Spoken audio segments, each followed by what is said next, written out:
बच्चों, आज हम लोग भारत के महान्यायवादी अटॉर्नी जनरल ऑफ इंडिया को जानते हैं। तो सबसे पहली चीज़ तो आप याद रखेंगे कि अटॉर्नी जनरल है क्या। तो एक सामान्य आवाज़ में हम लोग कह सकते हैं कि यह भारत सरकार का एक वकील है।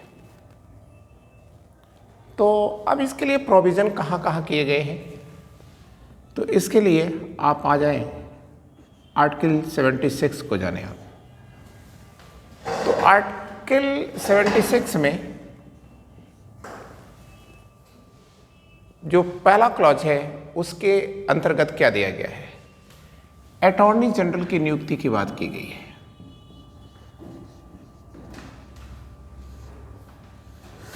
नियुक्ति, और आपको एक बात और भी याद रखना होगा कि ये जो नियुक्ति होती है कौन करता है, प्रेसिडेंट ऑफ इंडिया करते हैं या भारत के राष्ट्रपति करते हैं। नियुक्ति कौन कर रहा है, भारत के राष्ट्रपति कर रहे हैं, ठीक है।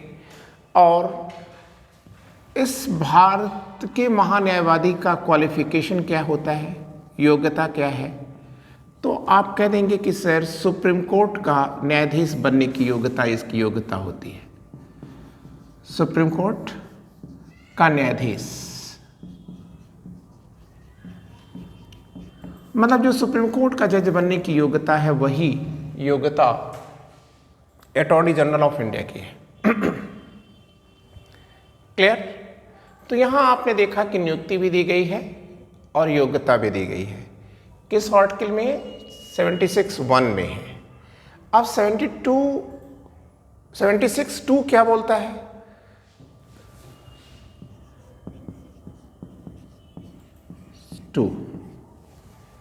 ये बताता है, उसकी व्याख्या करता है, मतलब अटॉर्नी जनरल की व्याख्या करता है क्या, कि यह भारत सरकार का सबसे बड़ा विधिक सलाहकार होगा या लीगल एडवाइजर होगा। मतलब भारत सरकार का सबसे बड़ा लीगल एडवाइजर या विधिक सलाहकार होगा।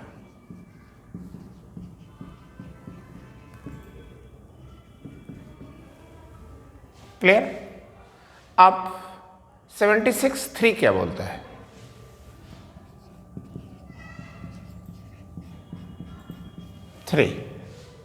इसमें कहा गया है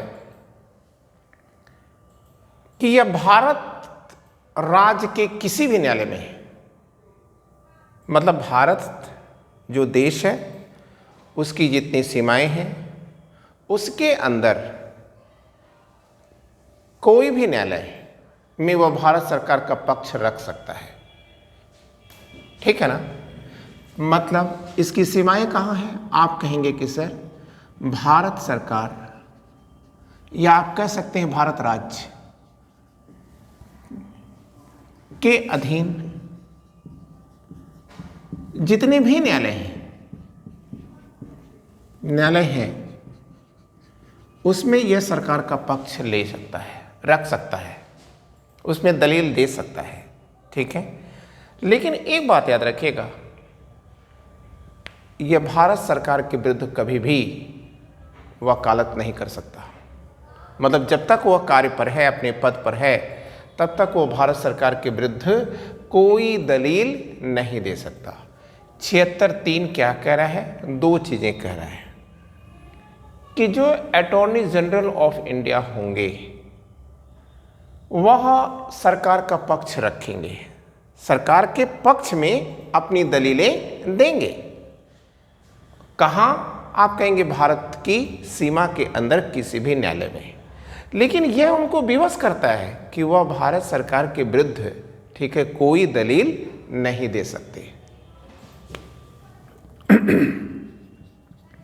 अब आर्टिकल 88, तो आर्टिकल 88 क्या कहता है, कहता है कि अटॉर्नी जनरल महोदय ये भारत की संसद में या पार्लियामेंट में की कार्रवाइयों में भाग ले सकते हैं। मतलब भारत की संसद की जो भी कार्रवाई चल रही है उसमें भाग ले सकते हैं, सरकार के पक्ष में अपना मत भी रख सकते हैं, परंतु वे मतदान नहीं कर सकते।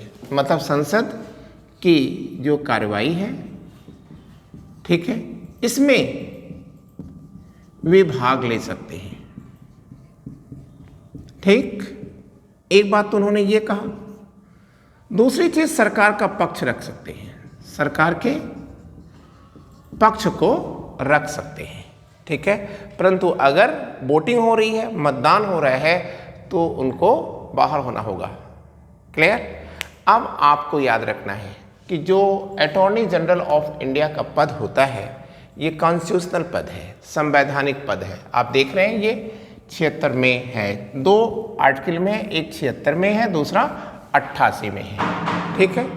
तो इस 2 आर्टिकल के अंतर्गत भारत के अटॉर्नी जनरल ऑफ इंडिया की व्याख्या की गई है, ठीक है, और यह एक संवैधानिक पद है। क्लियर। अब इनकी सहायता कौन करता है इनकी? तो आप बताओगे कि देखो सर, इनकी सहायता के लिए, अटॉर्नी जनरल की सहायता के लिए, देखिए ये हमने लिख दिया अटॉर्नी जनरल AGI। अब AGI की सहायता कौन करता है?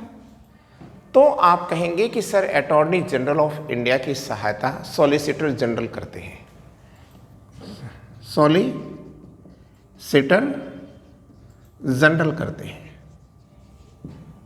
क्लियर। सॉलिसिटर जनरल करते हैं।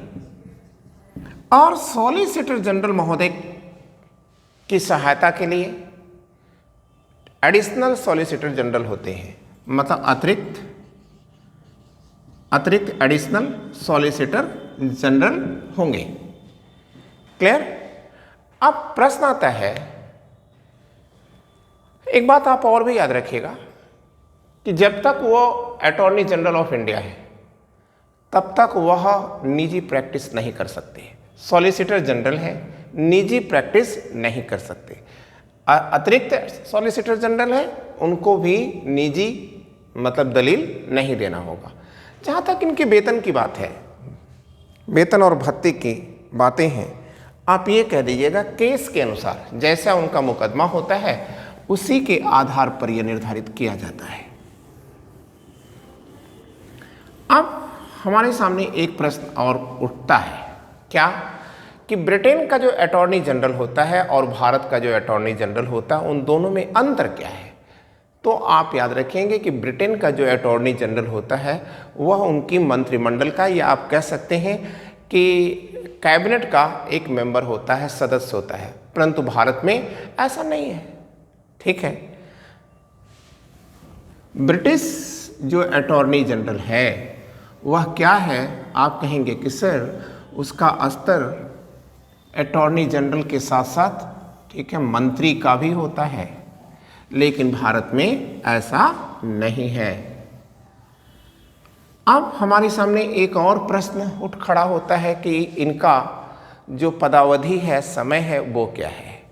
तो आप कहेंगे कि देखिए यह राष्ट्रपति के प्रसाद पर्यंत का पद है, राष्ट्रपति के प्रसाद पर्यंत, मतलब till pleaser of the president of India, मतलब उनके राष्ट्रपति की खुशी तक यह अपने पद पर रह सकते हैं।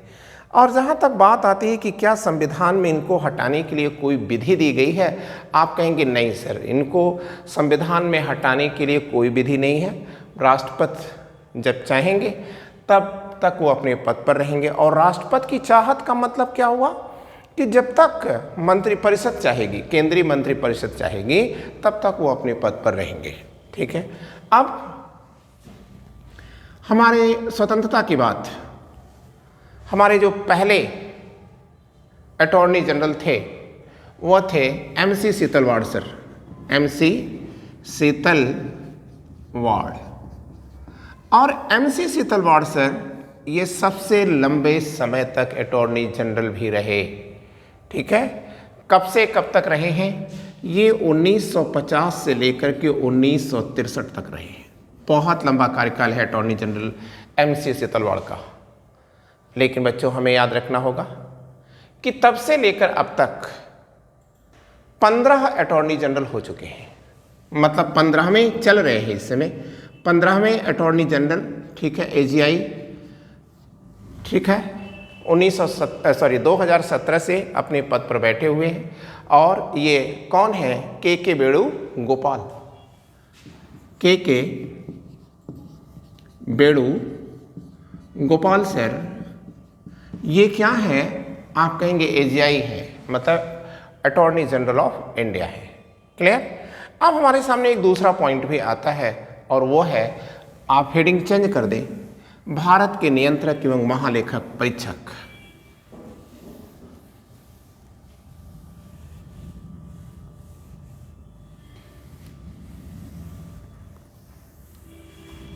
तो आपने लिखा होगा भारत के नियंत्रक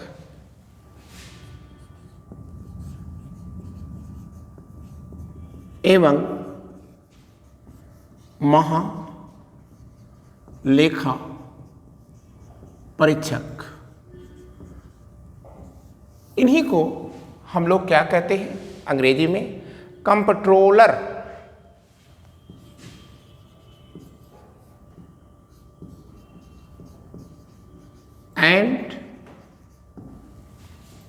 and auditor general of India.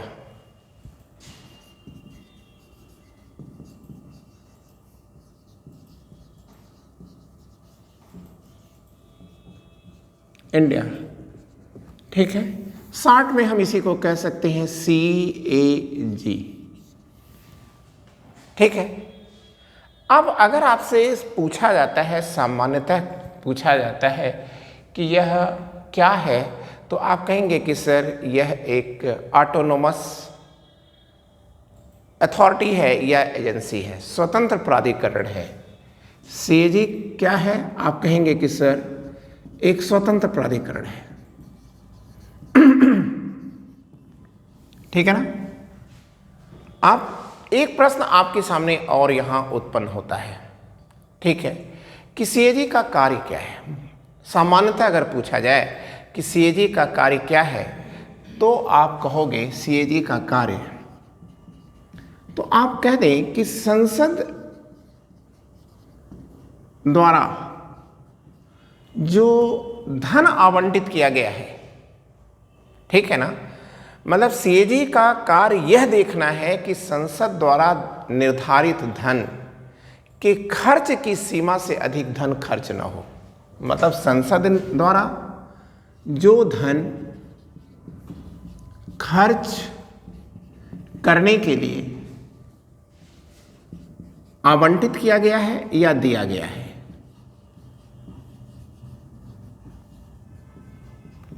ठीक है, उससे ज्यादा धन खर्च न होने पाए, ठीक है। मतलब उससे ज्यादा पैसा आप खर्च नहीं कर सकते। क्लियर? और क्या है? एक काम तो इसका यह होता है, दूसरा कार्य यह है। तो दूसरा कार्य यह है कि CAG महोदय इस बात को भी सुनिश्चित करेंगे कि जिस मद के लिए पैसा दिया गया है उसी मद पर यह पैसा खर्च हो। मतलब जिसके लिए यह पैसा अलॉट किया गया है, जिस कार्य के लिए अलॉट किया गया है, उसी कार्य के लिए यह पैसा खर्च होना चाहिए। अब ऑफिस की बात करें, इनकी ऑफिस कहाँ है? तो वर्तमान में जो इनकी ऑफिस है वो तो नई दिल्ली में, ठीक है, जफर साहब मार्ग पर है। लेकिन आप याद रखिएगा, थोड़ा सा हम इनका इतिहास जान लेते हैं। तो देखिए 1858 ये डेट क्या है बच्चों? ये जो डेट है वो भारतीय इतिहास में एक मील का पत्थर डेट है, क्योंकि 1858 में 1 नवंबर 1858 को, मतलब 1 नवंबर 1858 ये लिखा हुआ है, को क्या होता है? कंपनी का रूल समाप्त होता है। मतलब ईस्ट इंडिया कंपनी का रूल समाप्त होता है, ठीक है ना। और भारत का शासन किसको ट्रांसफर किया जा रहा है?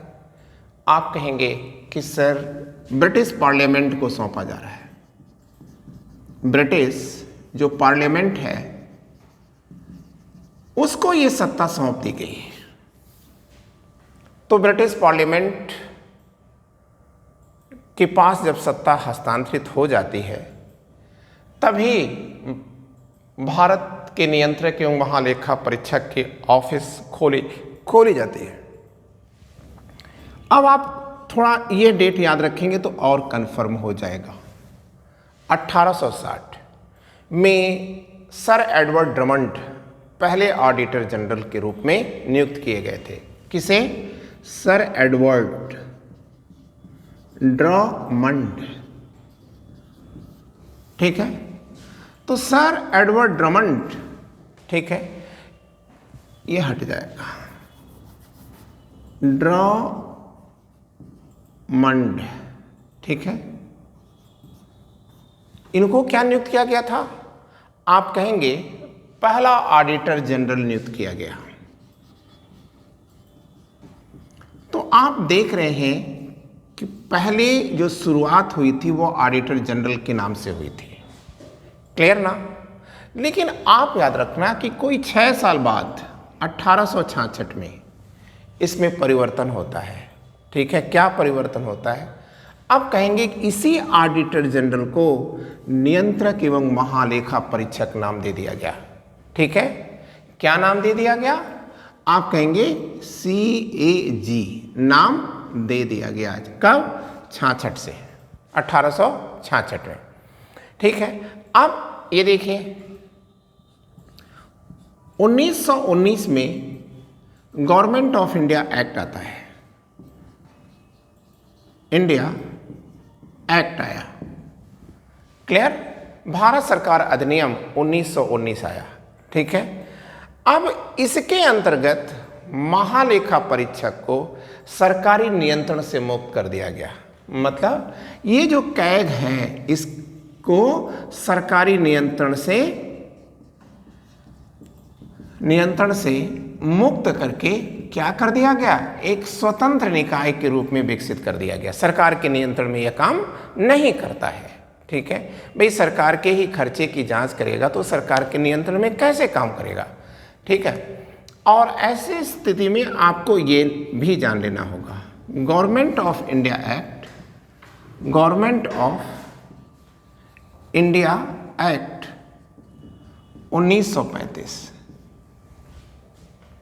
तो अगर हम लोग गवर्नमेंट ऑफ इंडिया एक्ट 1935 की बात करें तो इसमें क्या होगा? 2 चीज़ें होंगी, कोई तीसरी चीज़ नहीं होगी। ठीक है, पहली चीज़ प्रांतीय लेखा परीक्षकों की नियुक्ति की गई। किसकी नियुक्ति का प्रावधान लाया जा रहा है? प्रांतीय लेखा परीक्षकों की नियुक्ति का प्रावधान किया गया। क्लियर? जाहिर सी बात है कि हमको CAG के पावर में वृद्धि भी अब करनी होगी। ठीक है, और आप कह देंगे कि इसी एक्ट के द्वारा CAG के पावर में भी वृद्धि कर दी गई। क्लियर? अब आइए हम लोग देखते हैं कि स्वतंत्रता के बाद क्या परिवर्तन आ रहा है, मतलब हमारे संविधान में क्या परिवर्तन आ रहा है। तो हमें देखना होगा, ठीक है, कि हमारे संविधान में क्या व्यवस्था दी गई। भारतीय संविधान, मतलब ये स्वतंत्रता के बाद आएगा ना, तो आप ये देखिए भारतीय संविधान में क्या व्यवस्था दी गई। ठीक है, तो आप कहेंगे कि सर इसके लिए 148 से लेकर 151 तक, ठीक है, कैग की व्याख्याएं हैं। अनुच्छेद 148 से 151 तक, है ना, व्याख्याएं दी गई हैं। अब देखिए 148 क्या बोलता है। तो बच्चों आप याद रखेंगे कि 148 कहता है कि भारत के राष्ट्रपति द्वारा एक नियंत्रक एवं महालेखा परीक्षक की नियुक्ति होगी। मतलब आर्टिकल 148 नियुक्ति का आदेश देता है और ये नियुक्ति कौन करेगा? राष्ट्रपति महोदय करेंगे। राष्ट्रपति महोदय जो है क्या करेंगे? आप कहेंगे कि सर कैग की नियुक्ति करते हैं। ठीक है, अब आप याद रखिएगा, यहां पर थोड़ा जोड़ लीजिएगा। वर्ष 1958 में, मतलब 1958, ये महत्वपूर्ण है आपके लिए। क्यों महत्वपूर्ण है? क्योंकि सीएजी के क्षेत्राधिकार में, कंप्ट्रोलर एंड ऑडिटर जनरल के अधिकार में जम्मू कश्मीर को भी शामिल कर लिया गया। ठीक है ना, मतलब आप देख रहे हैं कि कोई 8 साल तक जम्मू कश्मीर में सीएजी की कोई भूमिका नहीं थी। लेकिन आप याद रखिएगा 1971 में, ठीक है, एक नियम आता है, नियंत्रक एवं महालेखा परीक्षक अधिनियम। नियंत्रक एवं महालेखा परीक्षक अधिनियम। ठीक है, ये कब लाया जा रहा है? 1971 में लाया जा रहा है। ठीक है, और इसमें क्या कहा जा रहा है? सीएजी को केंद्र और राज्य सरकार दोनों के लिए, ठीक है, उत्तरदायी बना दिया गया। सीएजी अब केंद्र सरकार और राज्य सरकार के लेखांकन और लेखों का परीक्षण दोनों के लिए उत्तरदायी बना दिया गया है। क्लियर है बच्चों? अब एक चीज देखिए, अगर आपसे पूछ लिया जाता है कि यूनाइटेड किंगडम या ब्रिटेन के सीएजी और भारत के सीएजी, इंडिया के सीएजी में क्या अंतर है? ठीक है, तो आप कहेंगे कि सर पहला अंतर तो ये है कि ब्रिटेन के सीएजी की अनुमति के बिना सरकारी कोष से कोई धन नहीं निकाला जा सकता। लेकिन भारत में सीएजी की क्या भूमिका है? तो भारत में सीएजी की भूमिका बस ये है कि खर्चा होने के बाद वह केवल परीक्षण करेगा, नियंत्रण नहीं करता। नियंत्रण तो सीएजी ऑफ ब्रिटेन कर रहा है। ठीक है, यह तो केवल परीक्षण कर रहा है। ठीक है, मतलब खर्चा होने के बाद यह केवल लेखा जोखा ही करेगा। ठीक है, दूसरी बात क्या है? देखिए, जो ब्रिटेन का सीएजी होता है वह सांसद भी होता है। ब्रिटेन का जो सीएजी होता है वह हाउस ऑफ कॉमन का मेंबर होता है। आप यह चीज याद रखिएगा। ठीक है, जबकि भारत में ऐसा नहीं है। ठीक है, तो हमने देखा कि आर्टिकल 148 में सीएजी की नियुक्ति है और सीएजी की शपथ है और सीएजी की सेवा की शर्तें हैं। मतलब क्या क्या चीजें हैं? 3 चीजें, एक नियुक्ति, दूसरा शपथ, तीसरा सेवा और शर्तें। अब इसके बाद हमको देखना है कि आर्टिकल 149 क्या बोल रहा है। 149 अनुच्छेद, आर्टिकल 149। तो बच्चों 149 क्या बोल रहा है? तो आप कहोगे कि सर यह सीएजी के कर्तव्य और उसकी शक्तियों को बताता है। ठीक है, मतलब ड्यूटीज एंड पावर, कर्तव्य एवं शक्तियों की व्याख्या करता है। कौन? आर्टिकल 149। अब 150 क्या करता है? ठीक है,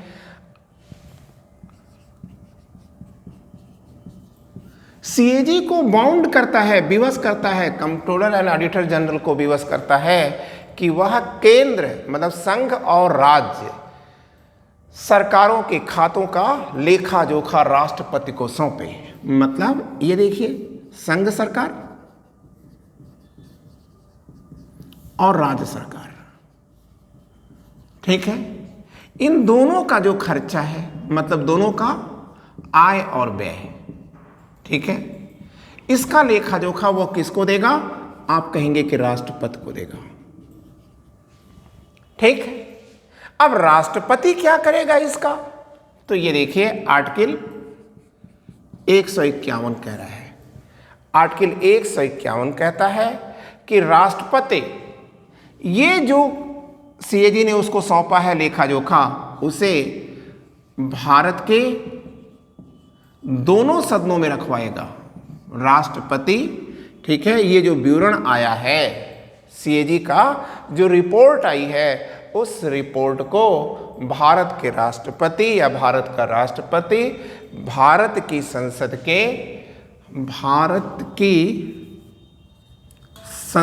के दोनों सदनों में रखवाएगा।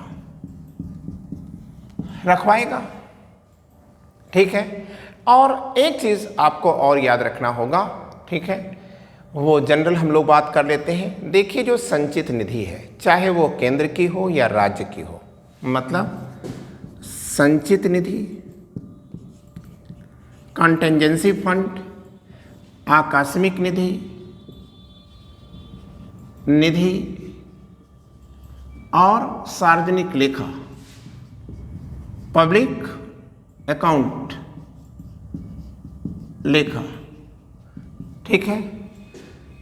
और विभागों में कौन कौन आएगा? आप कहेंगे कि सर केंद्र और राज्य दोनों के विभाग और अन्य क्षेत्रीय एजेंसियों, राष्ट्रपति या राज्यपाल के निर्देश पर यह किसी भी क्षेत्रीय एजेंसियों की भी लेखा जोखा कर सकते हैं। ठीक है। ये बता सकते हैं, मतलब ये करेंगे कि क्या लाभ आया, क्या हानि हुई है। ठीक है। ये सब कुछ वो बता सकते हैं। ठीक है। अब बात आती है कि सीएजी का कार्यकाल क्या होता है, मतलब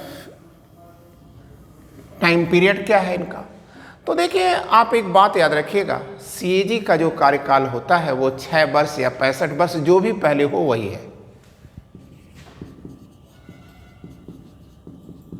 6 वर्ष या 65 वर्ष, जो भी पहले हो जाए वही सीएजी का कार्यकाल है। ठीक है। और अब हमने इसका मुख्यालय तो बता ही दिया था आपको, बहादुर शाह जफर मार्ग पर है, नई दिल्ली में है। इसके अतिरिक्त 90 इसके क्षेत्रीय संगठन है, 90 रीजनल ऑर्गेनाइजेशन है इसके। ठीक। और इसके साथ साथ इसमें 105 शाखाएं भी हैं। 405 इसमें रेजिडेंशियल शाखाएं हैं। ठीक है। और ये भी आप याद रखिएगा कि भारत से बाहर 2 स्थान, लंदन और न्यूयॉर्क में भी, ठीक है, इसके ऑफिस से खोली गई हैं। क्लियर। तो अब सब मिलाकर के बच्चों हमने भारत के नियंत्रक एवं महालेखा परीक्षक तथा अटॉर्नी जनरल दोनों के बारे में आपको बता दिया है, और फिर इसके बाद का मैटर हम लोग अगले दिन देखेंगे। आज इतना ही। Thank you. Wishing you all the luck.